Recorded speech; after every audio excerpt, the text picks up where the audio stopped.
پیسے تو سب کماتے ہیں، دعائیں بھی کماؤ۔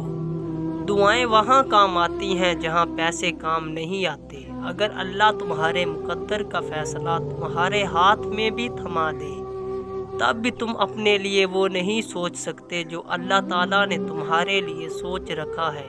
اور پھر صبر کرو، کیونکہ اللہ جب تمہیں کنارے پر لا کر کھڑا کر دیتا ہے تب تمہیں تھام لیتا ہے یا اڑنا سکھا دیتا ہے۔ علامہ اقبال رحمۃ اللہ علیہ نے فرمایا ہے، مسلمانوں کے لیے جائے پناہ صرف قرآن ہے۔ قرآن پاک کو صرف پڑھا نہ کرو بلکہ سمجھا بھی کرو۔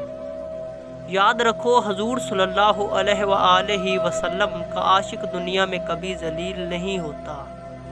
انسان صرف اپنی ہی حسرتوں کی خاطر اپنے رب کے سامنے سجدوں میں گرتا ہے۔ اگر وہ عشق خدا میں گرے تو کوئی حسرت باقی نہ رہے۔ اللہ انسان کے سجدوں کو نہیں دیکھتا بلکہ اس کے خلوص کو دیکھتا ہے۔ اکثر لوگ نماز پڑھنے کے بعد بھی خالی ہاتھ لوٹ آتے ہیں کیونکہ ان کی عبادت میں خلوص نہیں ہوتا۔